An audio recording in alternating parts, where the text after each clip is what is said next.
a forgotten briefcase, a scent of perfume that wasn't hers, and a sudden, last-minute flight to Geneva. For Isabel Sterling, 7 months pregnant and married to a titan of finance, these were the tiny cracks splintering the facade of her perfect life. Her husband, Julian, was the king of a global empire, a man who commanded boardrooms and dazzled an adoring public. But in the hushed quiet of their Manhattan penthouse, a cold dread was blooming in Isabel's heart, a dread that propelled her to do the unthinkable, follow him. She was about to board his private jet, uninvited. She thought she was searching for evidence of an affair, but what she would uncover at 40,000 feet would unravel a conspiracy so vast it would threaten to pull the sky down with it. The lie, like so many of Julian's, was seamless. It was delivered with the perfect blend of regret and urgency, a performance honed in boardrooms where billions were conjured from whispers and handshakes. "Angel, I'm so sorry," he'd murmured, his thumb stroking her cheek while his eyes were already distant, calculating. "The consortium in Geneva, they've moved the meeting up. A crisis with the Asian markets." He kissed her forehead, a gesture that was meant to be reassuring, but felt like a seal on a contract she hadn't read. "I have to go. Wheels up in 2 hours." Isabel Sterling stood in the center of their sprawling penthouse, a hand resting protectively on the taut swell of her belly. The late afternoon sun streamed through the floor-to-ceiling windows, glinting off the baccarat crystal and casting long shadows that seemed to claw at the edges of their gilded life. From this height, New York City was a silent, glittering map of Julian's domain. He was Julian Sterling, CEO of Sterling Global Investments, a name synonymous with audacious success and ruthless ambition. And she was his wife, the poised, elegant accessory to his empire. But lately, she felt more like its prisoner. The pregnancy, their first child, was supposed to be the final perfect piece of their meticulously curated life. A son, Julian had declared with unnerving certainty to carry on the Sterling name. Yet instead of binding them closer, it had created a chasm. Julian had become more distant, his phone calls more secretive, his nights away more frequent. He'd explained it away as pressure, the relentless demands of a fluctuating global economy. Isabel, who had once been a sharp-witted financial analyst herself before Julian, had persuaded her that her talents were better suited to managing their domestic portfolio, had initially accepted it. Now she wasn't so sure. The cracks had started as hairline fractures, a hushed conversation on the phone that abruptly ended when she entered the room. The faint alien scent of jasmine and sandalwood on a suit jacket he claimed had just returned from the dry cleaners. And then, the biggest crack of all, discovered just yesterday. While searching for a misplaced heirloom in his home office, she had found a small silver key tucked into the back of a desk drawer.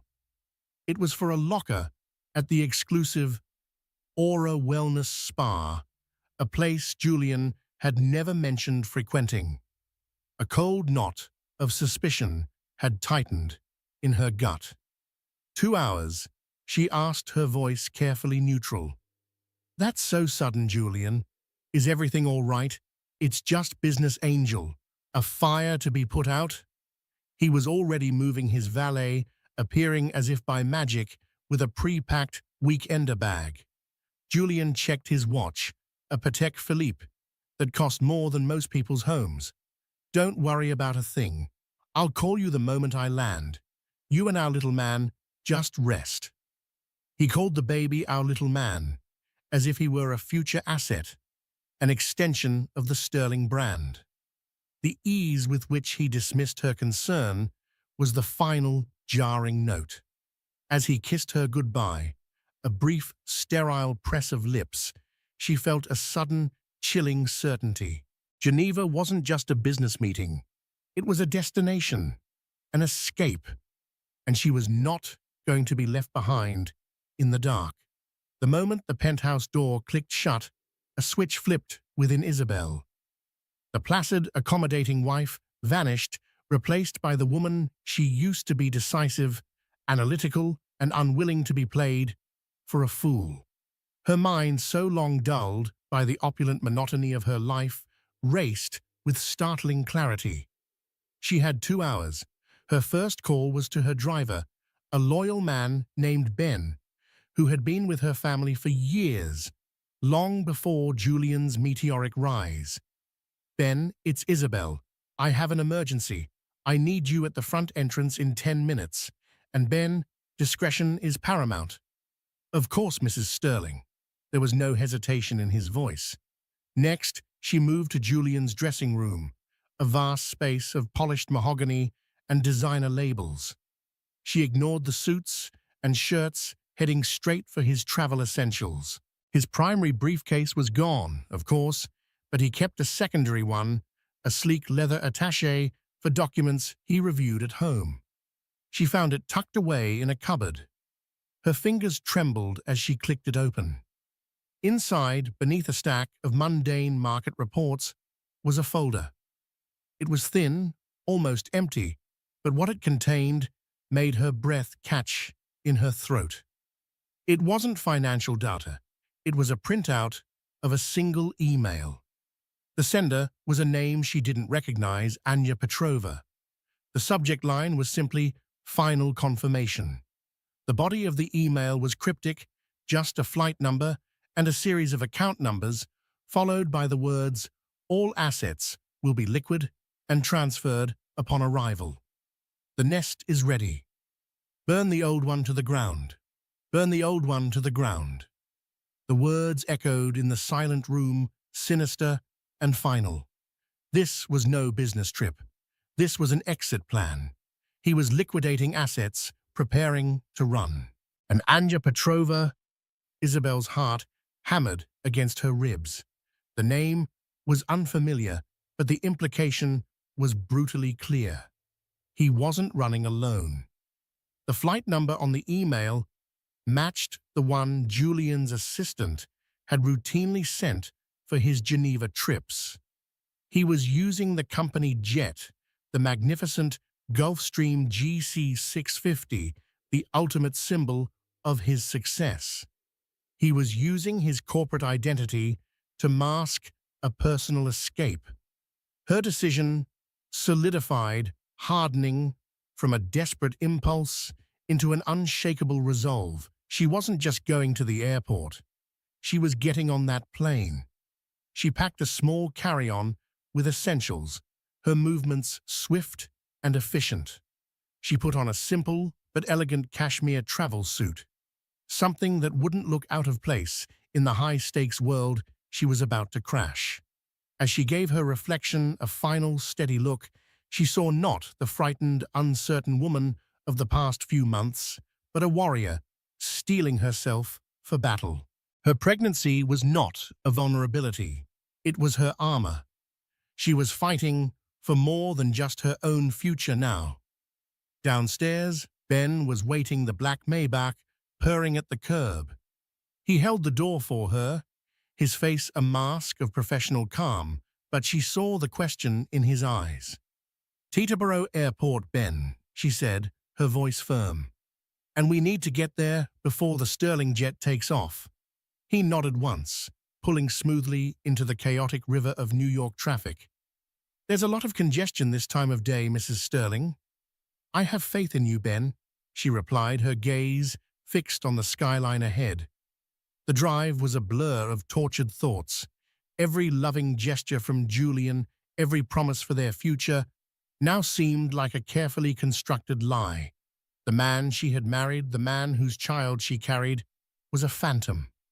In his place was a stranger, a man capable of burning his world to the ground for a new life with another woman. As they sped down the highway, the full, terrifying scope of his betrayal began to dawn on her. Sterling Global Investments wasn't just Julian's company. Her own family had been early significant investors. Her father, long since passed, had trusted Julian, seeing him as a protégé. If Julian was liquidating assets and running, he wasn't just destroying his own empire. He was taking her family's legacy with him.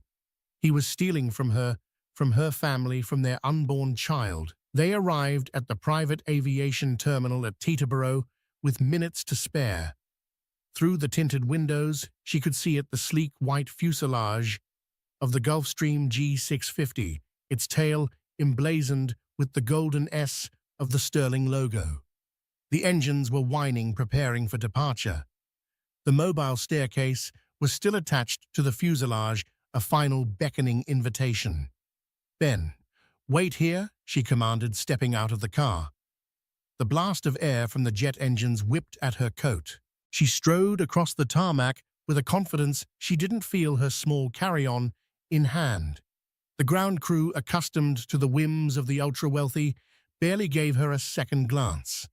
A flight attendant, a young woman with a practiced plastic smile, stood at the top of the stairs.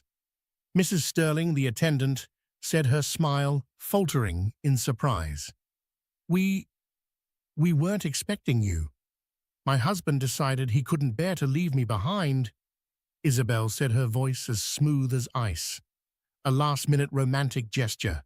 She didn't wait for an answer, pushing past the stunned attendant and stepping into the whisper-quiet cabin. And there, her world finally irrevocably shattered. The cabin was the pinnacle of bespoke luxury, cream-colored leather seats, polished walnut paneling, and gold-plated fixtures. Julian was there, standing near the galley, a glass of champagne in his hand. He was not alone. Seated in one of the plush swivel chairs was a woman. She was tall, with severe raven-black hair cut into a sharp bob and piercing blue eyes. She was wearing a tailored crimson dress that screamed power, not passion. This was not some young, vapid mistress. This was a partner. In her hand, she held a matching glass of champagne, and on the table beside her lay a briefcase that Isabel recognized instantly. It was Julian's primary case, the one he'd supposedly taken with him. As Julian turned and saw her, his face went through a rapid, breathtaking series of transformations, from surprise to disbelief, then to a flash of pure, unadulterated fury, before settling into the familiar, slick mask of charm. It was the most honest emotion she had seen from him in months. "Isabel," he said, his voice dangerously soft. "What a surprise. I thought you were resting." Isabel's gaze flickered from Julian to the woman who was now watching her with a cool, unnerving amusement. "I decided I needed a trip," Isabel said, her voice trembling only slightly as she met her husband's cold eyes. "Imagine my delight when I realized we were all heading to the same place." The cabin door hissed shut behind her. The engines roared to life, and as the plane began to taxi down the runway, Isabel knew there was no turning back. She was trapped at 40,000 feet, with her treacherous husband, his partner in crime, and a secret that was about to blow their gilded world apart. The ascent was suffocating. As the Gulfstream GC650 tore through the clouds, the luxurious cabin, usually a sanctuary of calm, became a pressurized chamber of unspoken accusations. Isabel took a seat directly opposite the raven-haired woman, her posture rigid. Her hands clasped over her belly, as if to shield her child from the toxicity in the air. The woman watched her, a faint, condescending smile playing on her lips. She had an air of cold European severity that made the flight attendant's chipper American demeanor seem almost farcical. "You must be the wife," the woman said, her voice a low, throaty purr with a distinct Slavic accent. She didn't wait for a confirmation. I am Anja Petrova, the name from the email. Anja Petrova. Hearing it spoken aloud, seeing the woman who owned it, made the betrayal visceral. This wasn't a fleeting affair. This was a coup. Julian, darling, Anya said, turning her piercing gaze on him. It seems your domestic arrangements are not as tidy as your financial ones. Julian, who had been momentarily frozen, sprang back into his role as master of the universe. He moved to Isabel's side, crouching beside her chair, forcing a look of tender concern onto his face. It was a masterful performance, but for the first time, Isabel could see the strings. Isabel, angel, what is this? You should be at home resting. The stress, it's not good for the baby. He reached for her hand, but she pulled it away as if his touch were a flame. Don't, she whispered, her voice raw. Don't you dare talk about the baby. This is a misunderstanding, he insisted, his voice, low and urgent, meant only for her. Anja is a business associate, a crucial one. This meeting in Geneva is delicate. Her presence is required. It's not what it looks like. It was a plausible lie. Julian often worked with powerful women. But it didn't explain the email. It didn't explain the nest is ready. Burn the old one to the ground. A business associate. Isabel's voice rose, cutting through his pretense. She looked directly at Anya. Is that what you call yourselves? Is liquidating assets a new form of corporate synergy? I'm unfamiliar with. Julian's face went pale. The mask slipped just for a second, revealing the cornered animal beneath. Anja, however, merely raised a perfectly sculpted eyebrow. She's cleverer than you gave her credit for, Julian, Anja observed, taking a slow sip of her champagne. I told you, sentimentality was a liability. The casual cruelty of her words, the clear partnership between them, was like a physical blow. Isabel felt the air leave her lungs. The flight attendant, sensing a marital storm of catastrophic proportions, scurried toward the galley, her face a mask of determined ignorance. Isabel, you're being hysterical. Julian snapped, his voice hardening. He stood up, towering over her. You've been under a lot of strain. The pregnancy hormones, they're making you paranoid. Gaslighting. It was his favorite tool, one he'd used subtly for years to make her doubt her own instincts, to make her feel small and dependent. But the evidence in her memory, the key, the email, was an anchor of certainty. Was it hormones that made me find the key to your secret locker at the Aura Spa, Julian? Or was it hormones that made me read your email about your new nest? She shot back, her voice gaining strength. The mention of the email hit its mark. Julian's jaw clenched so tightly she could see the muscles bulge. Anja's smile finally vanished, replaced by a look of sharp, clinical assessment. The game had changed. They knew she wasn't just suspicious, she was informed. You had no right to go through my things, Julian snarled, abandoning all pretense of concern. And you had no right to plan on bankrupting my family's legacy and running away with your business associate. Isabel's voice cracked on the last two words, the sheer audacity of it all threatening to overwhelm her. Enough, Julian's roar filled the cabin. This discussion is over. We will talk about this when we land in Geneva. He shot a dark look at Anja, who gave a slight, almost imperceptible shake of her head. Perhaps it is better to resolve it now, Anja said coolly. Loose ends are untidy. A chill went down Isabel's spine. Loose ends. Was that what she and her unborn child were to them? The stalemate was broken by the quiet cough of a new arrival. Standing in the aisle was a man in a crisp pilot's uniform. He was in his late 40s, with a square jaw, short-cropped graying hair, and eyes that held a calm, steady authority. His name tag read, Marcus Thorne. He was the captain. "Mr. Sterling, is everything all right back here?" Captain Thorne asked, his gaze sweeping over the scene, Julian's rage, Isabel's distress, and Anja's cold composure.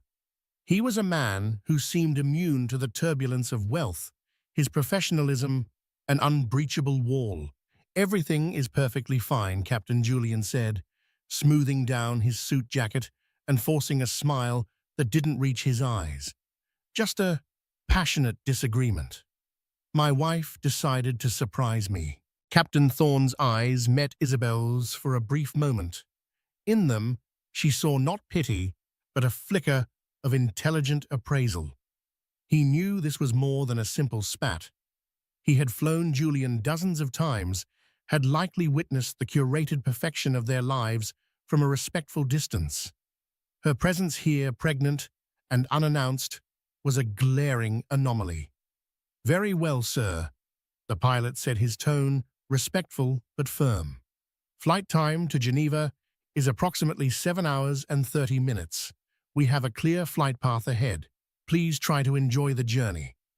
He gave a curt nod and retreated toward the cockpit, but Isabel felt his presence linger.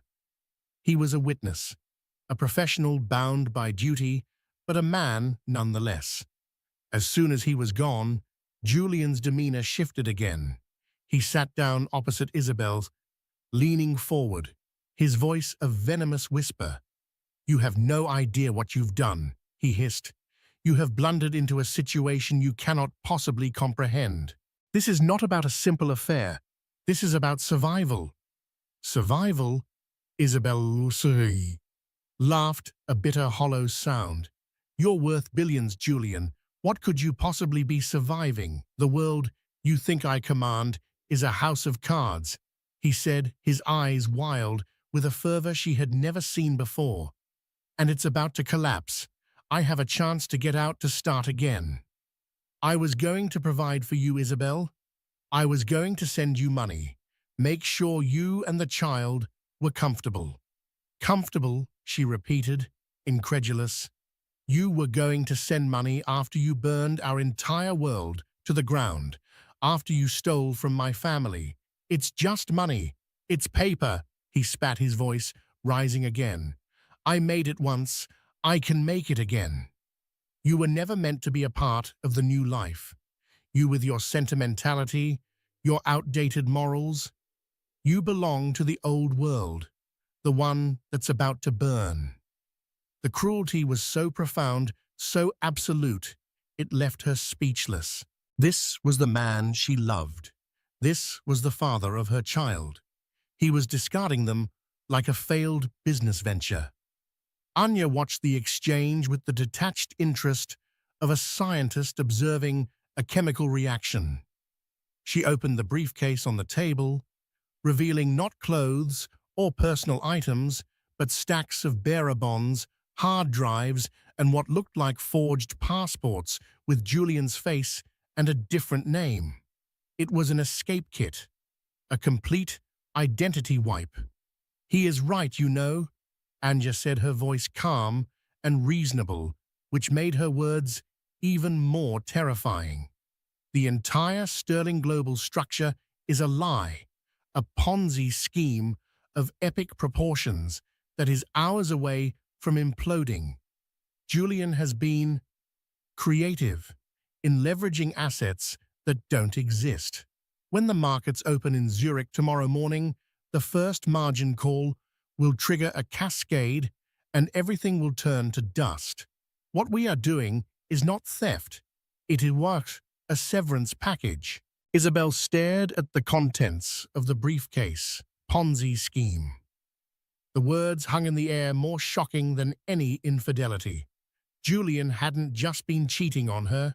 He had been cheating the entire world. His employees, his investors, the thousands of people whose pensions and savings were tied up in the illusion of Sterling Global. Her own family's fortune gone. She felt a wave of nausea, and it had nothing to do with the pregnancy. Her husband wasn't just a cheat and a liar. He was a monster, a sociopath in a bespoke suit. She looked out the window at the endless expanse of blue sky and white clouds. They were suspended between worlds in a metal tube filled with lies and treason. She had come on board to confront a cheating husband. She had stumbled into the epicenter of a financial cataclysm. And as the planes sped east, carrying them further and further from everything she knew, she realized the true horror of her situation. She wasn't on a flight to Geneva. She was on a getaway plane with two of the world's most wanted criminals, and they were just getting started. For the next hour, a fragile, toxic truce held. Julian and Anya spoke in low, urgent tones in Russian, a language they clearly assumed Isabel didn't understand. But Isabel's mother was a diplomat's daughter, and a childhood spent in European capitals had left her with a functional if rusty grasp of several languages. She sat perfectly still, feigning exhausted resignation, and listened. Ona Vsioported Julian hissed, his voice tight with fury. She ruins everything. Uspokojся Anja countered, her tone like ice. Calm down.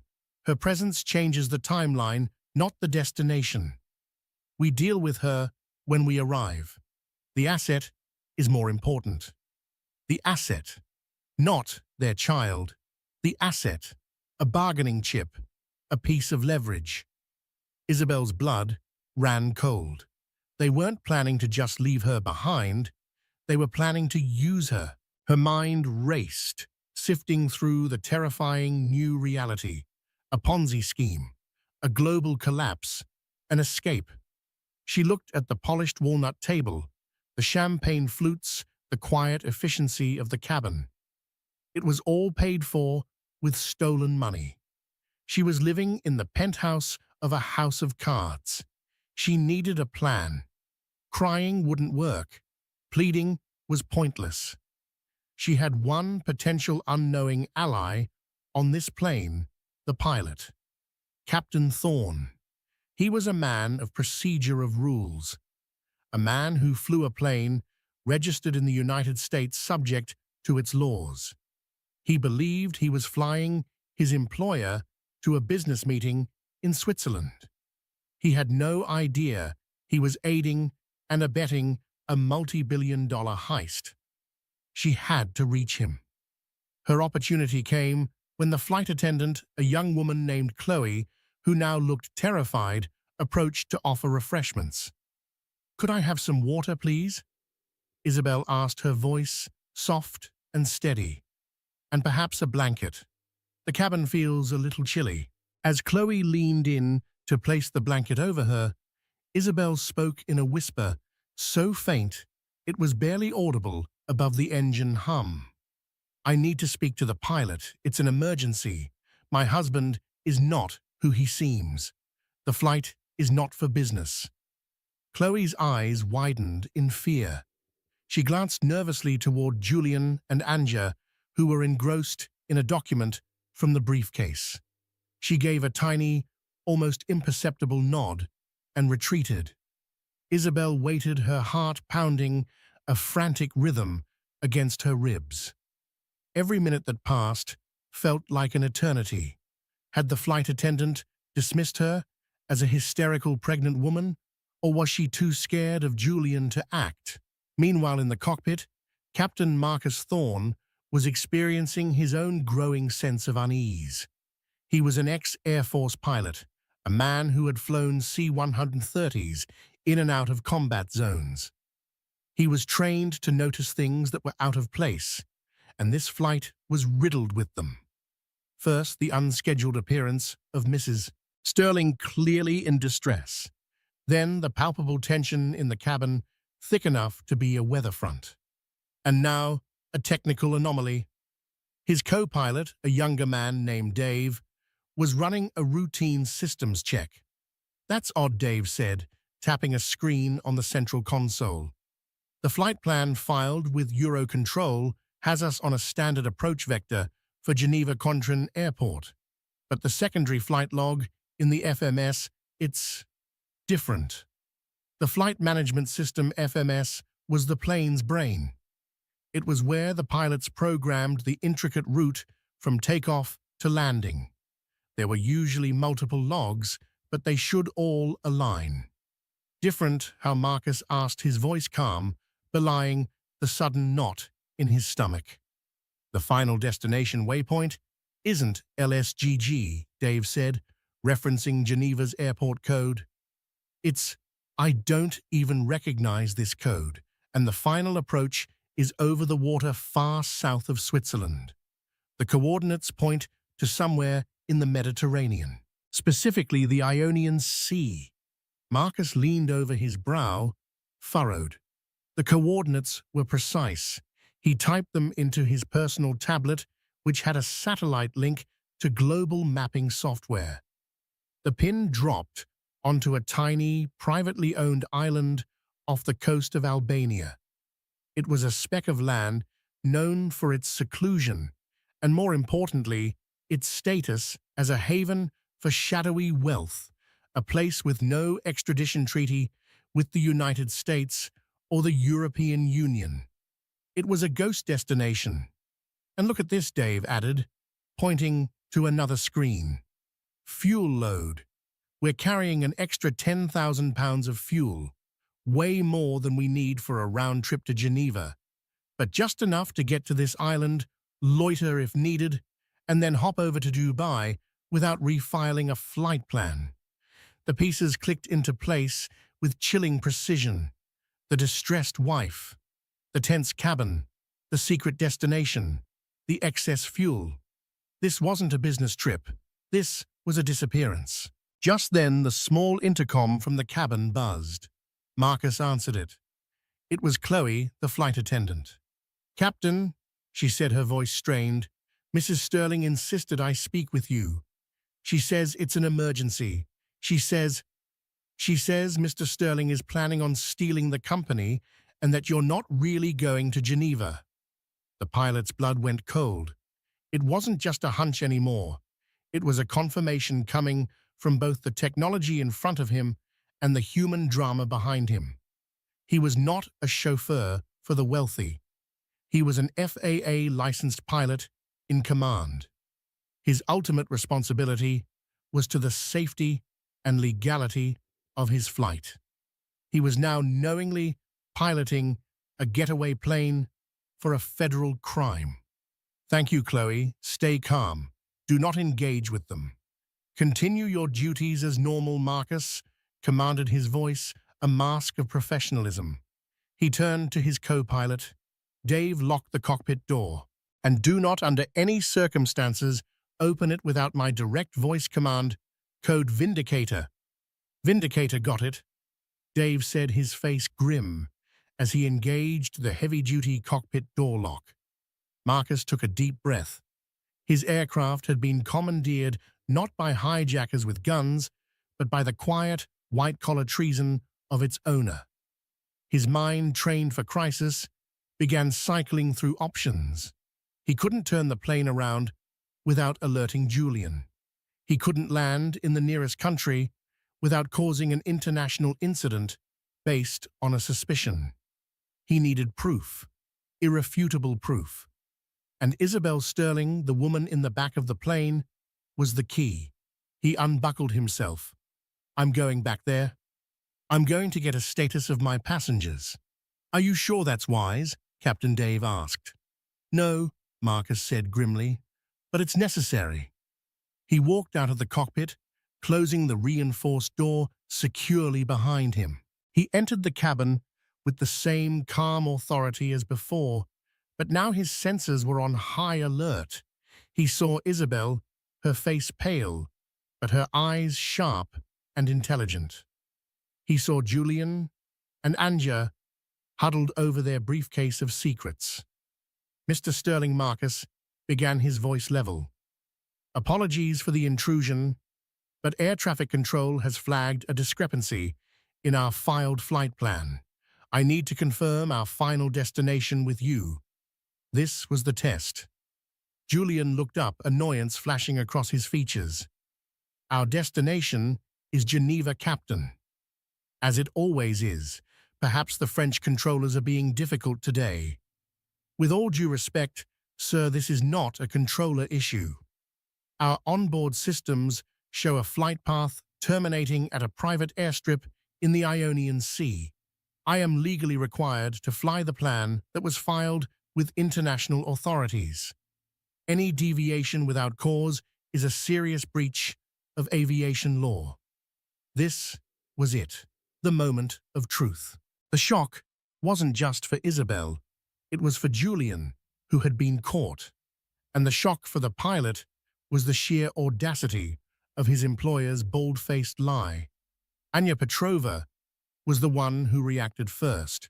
She slowly closed the briefcase, her blue eyes as cold and hard as diamonds. "Captain," she said smoothly, "there has been a change of plans. A sensitive corporate retreat. Your bonus for this flight will be substantial, enough to ensure your discretion and your cooperation."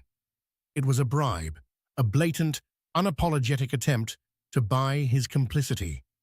"My cooperation is not for sale," Ms. Petrova Marcus stated, his voice ringing with authority. "My duty is to the safety of my passengers and the integrity of this flight." "Mrs. Sterling," he said, turning his attention to Isabel, "appears to be under significant duress. As the pilot in command, I need to ascertain her well-being." It was a brilliant move, shifting the focus to Isabel's welfare, a non-negotiable aspect of his job. Isabel seized the opening. "I am not well, Captain," she said, her voice clear and strong, resonating through the silent cabin. "I am being held on this aircraft against my will by my husband, Julian Sterling, and his associate. They are fleeing the United States to escape prosecution for what I have reason to believe is a massive financial fraud. The documents in that briefcase will prove it." All eyes swung to the briefcase on the table. It was no longer just luggage, it was Exhibit A. Julian shot to his feet, his face a mask of purple rage. "You will sit down and shut up," he roared at Isabel. He then turned on the pilot, his finger jabbing at the air. "And you fly this plane where you are told, or I swear I will ruin you. I will personally see to it that you never sit in a cockpit again." But Captain Thorne didn't flinch. He had faced down far more dangerous men than a billionaire throwing a tantrum. "You are not in command of this aircraft, Mr. Sterling." "I am Marcus," said his voice, dropping to an icy calm. "And I have reason to believe my aircraft is being used in the commission of a felony. Per international aviation protocol, I am declaring a state of emergency." Before Julian or Anya could react, Marcus turned and strode back toward the cockpit. Julian lunged for him, but he was too late. The heavy door clicked shut just as he reached it. He began pounding on the door, his expensive suit, rumpling his facade of sophistication, completely gone. "Thorne, open this door. That is a direct order," he screamed, his voice hoarse. Inside the cockpit, Marcus was already at the controls. "Dave, Squawk 7700. Now!" Dave's fingers flew across the console, inputting the code. Squawking 17700 was the universal transponder code for a general emergency. It would light up air traffic control screens across Europe. It was an alarm bell to the world. "And get me a direct patch to the French authorities," Marcus commanded. "Tell them we have a situation of unlawful seizure of an aircraft by the owner and potential endangerment of a passenger. We are requesting immediate priority landing at the nearest secure airport." "Which one?" Dave asked. Marcus looked at his map. They were just passing over the coast of France. "Paris, Charles de Gaulle. It's big, it's secure, and they're used to dealing with the unexpected." He took the controls, his hands steady. The Gulf Stream banked, a gentle, graceful turn to the north that belied the chaos erupting in the cabin behind him. They were no longer heading for a ghost island in the Ionian Sea. They were heading for a confrontation with the law. Isabel, watching the world tilt outside her window, felt the first fragile glimmer of hope.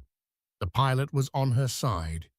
But as she looked at Julian's enraged face and Anja's dangerously calm expression, she knew the fight was far from over. They were still trapped thousands of feet in the air in a gilded cage that was rapidly, terrifyingly beginning to fall. The moment the plane banked north, the atmosphere in the cabin shifted from tense drama to imminent danger. The civilized veneer was stripped away completely, leaving only raw, desperate ambition. Julian, realizing his screams at the cockpit door were futile, turned his fury on Isabel. "You," he seethed, his face contorted. He stalked toward her, his movements jerky and threatening. "You couldn't just let it go. You had to play the righteous hero. You've destroyed everything," Isabel instinctively recoiled, her arms wrapping around her stomach. "You destroyed everything, Julian, with your lies and your greed." Before he could reach her, Anja's voice cut through the air, sharp as shattered glass. "Julian, stop. Panicking is an indulgence we cannot afford." He froze, turning to her. "He's landing the plane. Anja, they'll be waiting for us. It's over." "It is not over," she replied, her composure absolute and terrifying. She stood up, smoothing down her crimson dress. She walked over to the cabin's main control panel, a small touchscreen near the galley that managed lighting, entertainment, and the internal communication system. With a few deft taps, she disabled the intercom to the cockpit. "The pilots can fly the plane, but we control the cabin. We still have the asset." Her cold blue eyes landed on Isabel's pregnant belly. "The asset? What are you going to do?" Isabel asked, her voice trembling. "We are going to give the good captain a reason to reconsider his course of action," Anja said. She turned to Julian. "The briefcase. Get the hard drives." Julian, seemingly revived by her sense of purpose, scrambled to the briefcase. He pulled out two small, solid-state drives. "These contain the master keys," Anja explained, as if lecturing a student. "The algorithms that can either unwind the entire scheme or accelerate its collapse. With these, we can still access the offshore accounts from any terminal in the world. But more importantly," she paused, letting the threat hang in the air, "they also contain encrypted files on certain powerful individuals, people in government, in finance, people who were silent partners in Julian's creativity, people who would be very displeased if their involvement came to light. It was blackmail material, an insurance policy. The pilot has locked us out," Julian said, still agitated. "What good does this do us now?" "He has locked himself in," Anja corrected. "He has a pregnant, distressed passenger in his care. He thinks he is being a hero. We are going to show him the cost of his heroism." She took one of the hard drives from Julian. Then she did something that made Isabel's breath catch. She walked to the heavy main cabin door, the one they had entered through. With a surge of strength, she pulled the manual lever to override the pressure lock. A loud hiss filled the cabin as the seal was broken. An alarm, a high-pitched whoop, began to sound. In the cockpit, a red light flashed on the console. "Cabin pressure warning. Main door seal override." Dave shouted over the alarm. Marcus's head snapped up. "She's trying to open the door. At this altitude, it's suicide." He knew the door was too heavy to be opened against the massive air pressure differential, but overriding the seal was a clear and catastrophic threat.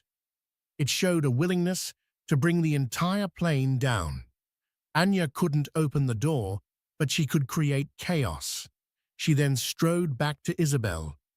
"Now for the negotiation," she said. She held the small black hard drive over the gap in the door seal where the wind was now whistling with a terrifying keen. A simple message for the captain. The young flight attendant, Chloe, who had been huddled in the galley, suddenly found a spine of pure steel. "No," she cried, lunging toward Anja. Julian, anticipating the move, shoved Chloe hard. She stumbled backward, hitting her head against the galley counter with a sickening crack. She slumped to the floor, motionless. Isabel screamed. The violence, so sudden and brutal, shattered her remaining composure. Anya ignored the scene, her focus absolute. She retrieved a satellite phone from the briefcase, another part of their escape kit, and found the aircraft's own number. She dialed. In the cockpit, the sat phone rang a sound separate from the official comms. Marcus knew it could only be them. He hesitated for a second, then answered, putting it on speaker. "This is Captain Thorne." "Captain," came Anja's chillingly calm voice. "I trust you are seeing the warnings on your console. We have a small situation back here. Your flight attendant has had a fall, and I am currently holding a hard drive that is, let's say, existentially important to your employer. I am also holding it very close to the door seal." "What do you want?"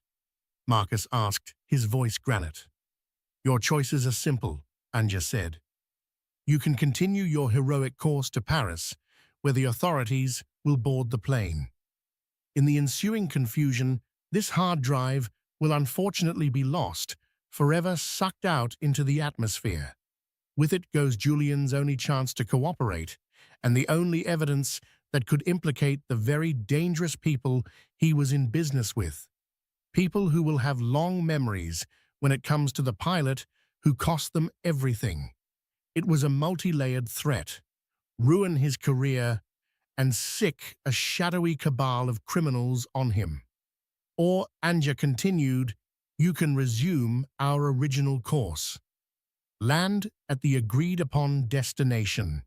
We will part ways amicably. Your flight attendant will receive the best medical care money can buy, and you will be rewarded for your flexibility." Marcus looked at his co-pilot Dave, whose face was ashen. He looked at the unconscious flight attendant on the cabin camera feed, and he looked at Isabel, who was now standing alone, facing down both Julian and Anja. He made his decision. "I am not negotiating with you," Marcus said into the phone, his voice echoing with finality. "This flight is landing at Charles de Gaulle. That is my final word." He hung up the phone. Anja's face, for the first time, registered a flicker of disbelief, quickly replaced by cold fury. "Fool," she whispered. She looked at Julian. "There is one asset left." Julian understood immediately. He turned toward Isabel, his eyes devoid of any past affection. She was no longer his wife. She was leverage. But Isabel had been watching, listening, thinking. She was not a victim in a cage. She was a mother, protecting her child. As Julian lunged for her, she acted on pure adrenaline. She sidestepped his clumsy grab and shoved with all her might. Julian, off balance and enraged, stumbled sideways. He crashed into the small, elegant bar, sending crystal glasses shattering to the floor. Isabel didn't wait. She ran, not for the back of the plane, but for the front, for the galley. She snatched the heaviest object she could find, a metal coffee carafe, and stood her ground beside the unconscious form of Chloe. "Stay away from me!" she screamed, her voice raw with a protective fury she didn't know she possessed. Julian got to his feet, a shard of glass having cut his cheek. He wiped the blood away, a feral look in his eyes. He and Anja began to advance on her two predators, closing in on their prey in the narrow confines of the fuselage. The plane suddenly lurched, throwing them all off balance. In the cockpit, Marcus had made another command decision. Dave, initiate a rapid descent. Declare a medical emergency for the flight attendant. That gives us priority over everyone. Descending now, the nose of the Gulf Stream dipped sharply. The sensation was like falling a controlled plummet that pressed everyone against their seats. Alarms screamed in the cockpit and cabin. The change in pressure made their ears pop. It was a violent, jarring maneuver designed to get them on the ground as fast as humanly and mechanically possible. Isabel gripped a handhold, the coffee pot held like a weapon. Julian and Anya struggled to stay upright, their advance halted by the steep angle of descent. Outside the windows, the serene blue sky was replaced by a fast-approaching blanket of grey clouds. They were plunging back to Earth. Anya, ever the pragmatist, seemed to realize their window of opportunity was closing with every 1,000 feet they dropped. Blackmail and threats were useless now. All that was left was escape. The parachutes, she yelled to Julian over the roar of the descent. Isabel's heart stopped. Parachutes, Julian's eyes lit up with renewed hope. He scrambled toward a large storage closet at the rear of the cabin, the one that supposedly held extra blankets and catering supplies. He wrenched it open. Inside were not blankets, but two high-tech, military-grade parachute packs. It was the final insane detail of their meticulous escape plan. They had intended to bail out over their private island, leaving the plane to crash into the sea on autopilot, erasing all evidence. They were going to jump. As Julian pulled the packs out, Anya turned to Isabel one last time. There was no emotion in her eyes, only cold calculation. "You should not have followed him," she said. Then she and Julian began strapping themselves in their movements practiced and efficient. They were going to abandon the plane, leaving Isabel, the unconscious Chloe, and the two pilots to face whatever came next. The plane broke through the cloud cover. The patchwork of the French countryside spread out below them, shockingly close. Isabel could see roads, farmhouses, the glint of the Seine. "They're at the rear emergency exit," Dave yelled in the cockpit, watching the cabin feed. "They're going to blow the hatch." Marcus's hands were steady on the controls. "Let them. It'll be the French authorities' problem to catch them. Our job is to land this bird." Anya and Julian, now fully kitted out, moved to the rear emergency exit. Julian held a small canister, a pressure charge to blow the door. He looked at Isabel one last time, a strange mix of regret and contempt on his face. "I told you I was going to provide for you," he shouted over the wind. Then he armed the charge. Isabel Yoel could do nothing but watch her knuckles white as she gripped the carafe. This was the end of Julian Sterling, not with a whimper in a courtroom, but with a bang somewhere over France. With a deafening roar, the emergency hatch blew outward, ripped from the fuselage and tumbling into the sky. A violent, explosive decompression sucked the air from the cabin. Loose papers, napkins, and the shattered remains of the crystal glasses swirled in a chaotic vortex and were instantly vacuumed out into the wake of the plane. Anya, braced against the bulkhead, went first, a sleek, crimson figure disappearing into the sky. Julian followed a second later. He was gone. The cabin was a maelstrom of roaring wind and debris. Isabel huddled on the floor, protecting her head, the world reduced to a single terrifying scream of air. The plane shuddered violently, fighting the sudden change in its aerodynamics. In the cockpit, Marcus wrestled with the controls, his entire body straining to keep the damaged aircraft stable. "I have control," he grunted, his voice a testament to sheer willpower. "Gear down. Prepare for landing." Through the screaming wind and the chaos, Isabel looked out the gaping hole in the side of her gilded cage. She saw two small figures receding against the vast, indifferent sky. She was free of them. But as the runway lights of Charles de Gaulle Airport rushed up to meet them, she knew that while one nightmare was over, another was just beginning. The landing was not graceful. It was a controlled crash, a testament to Captain Thorne's iron will and decades of experience. The Gulfstream, wounded and screaming, hit the tarmac hard, bounced once, and then settled as Marcus engaged the reverse thrusters and brakes with everything he had. The aircraft shuddered to a halt, surrounded almost instantly by a swarm of flashing blue and red lights. Airport police, gendarmerie, and emergency medical teams converged on the plane like antibodies attacking a virus. The moment the engines spooled down, the sudden silence was more deafening than the preceding chaos.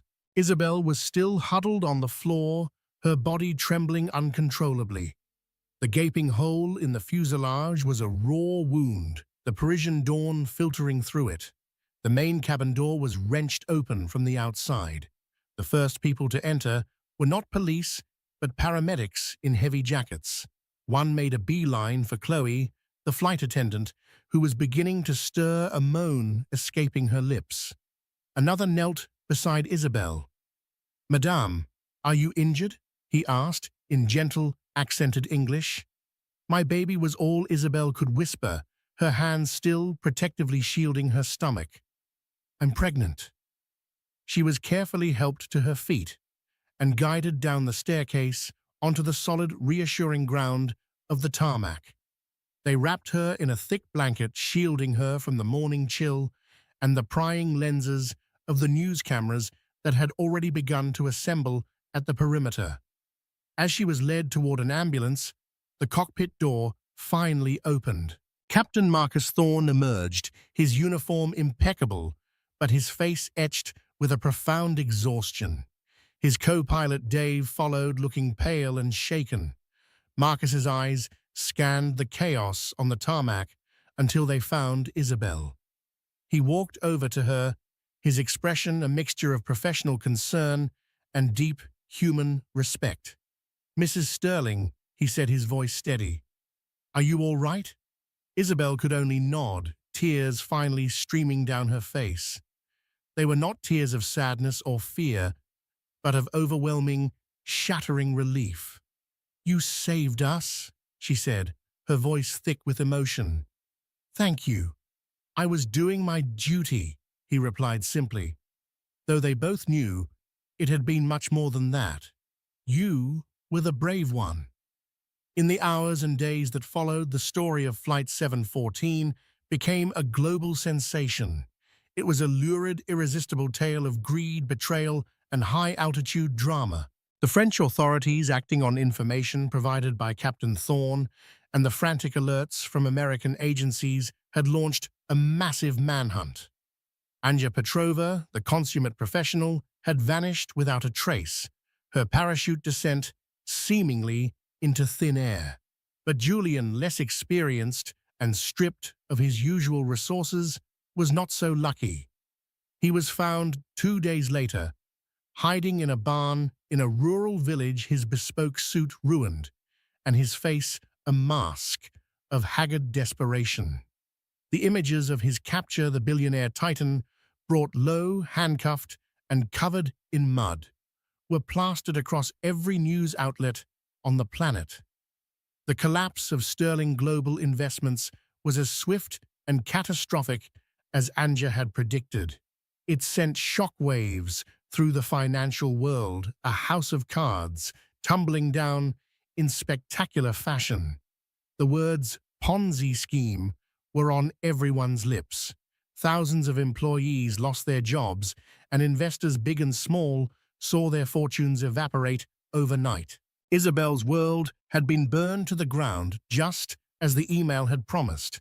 The penthouse, the art, the cars, it was all seized as assets of a criminal enterprise. Her bank accounts were frozen. The sterling name, once a symbol of power and success, was now a synonym for disgrace. But amidst the wreckage, Isabel found a strange sense of liberation.